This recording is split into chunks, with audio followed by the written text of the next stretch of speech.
Right now, as many as 6 million people in this country don't have access to a family doctor. This lack of access is causing a number of issues for both people and their families, but also for the Canadian healthcare system as a whole. Here with a closer look is family physician Dr. Danielle Martin, the chair of family and community medicine at the University of Toronto. Good morning to you. Good morning. So you say the lack of family doctors in this country starts in medical school. How so? Well, I mean, as they go through their medical training, our students have to decide which specialty they're going to pursue. And although family medicine is an incredible career based on relationships over time with our patients and really, really rewarding, at the same time, we know that our medical students are looking at this career choice right now, which involves really having to run your own business and saying that's, for many of them, not really a choice that they're as interested in. And so many of them are choosing other specialties, and we're finding a decline in interest in family medicine as a discipline. So we really need to think about how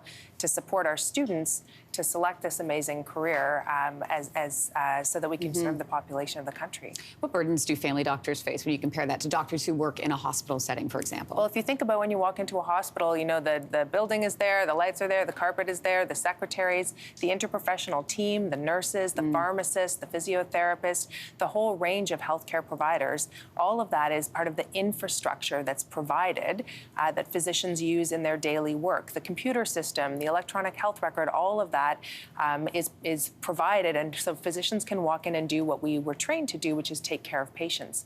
But in the community, most family doctors are really entrepreneurs. They have to, you know, rent their own office space, hire their own secretary, choose their own electronic record, buy their computers, et cetera.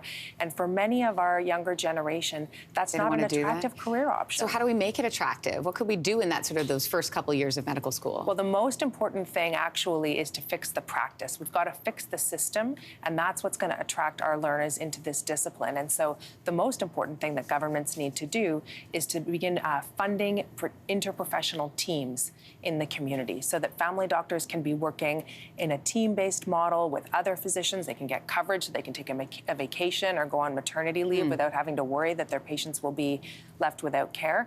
And they can access those other important services, social work, now that we have such a mental health crisis in Canada, nursing, pharmacy, as our population ages and people are taking more and more medications.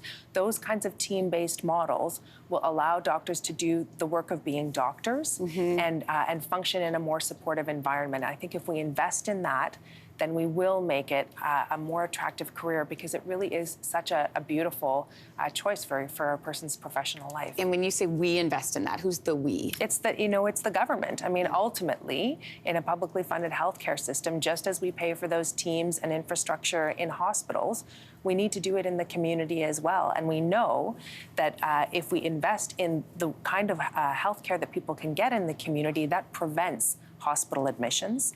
It saves money. It prevents emergency department visits. It keeps people healthier at home. So it's an investment that pays for itself by preventing more expensive care down the line. Doctor, what about walk-in clinics? Many people are relying on walk-in clinics for their medical care. Why is that a problem? Do you think it's a problem for the healthcare system, and why so? It is. I mean, it's a completely understandable choice. If you don't have access to a family doctor, you can't get in to see your family doctor, what else are you going to do? But it is a self-fulfilling prophecy in a way.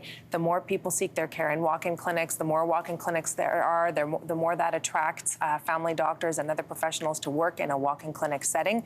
The fewer family doctors are available to take on patients for the long term. And although a walk-in clinic can be, you know, an important point of access when people are acutely sick, really what we want in family medicine is a relationship over time. You know, when I leave here today, I'm going to go to my clinic to see the same patients who I've been seeing for 20 years. I know them, they know me, we've seen each other through all kinds of ups and downs of life, and that's the kind of care that allows me to really recognize early signs of changes in disease, work with people on health goals over time. You can't do that stuff in a walk-in clinic. And also so much better for the patient, too, speaking 100%. From the patient's standpoint. I mean, to have that history with your doctor to be able to recognize the changes, as you say. Dr. Danielle Martin, we'll look to see if changes happen. Thanks for being in today. Thank you. All right. Hey, thanks for watching. If you liked this, be sure to subscribe here, or you can check out more Your Morning videos right here.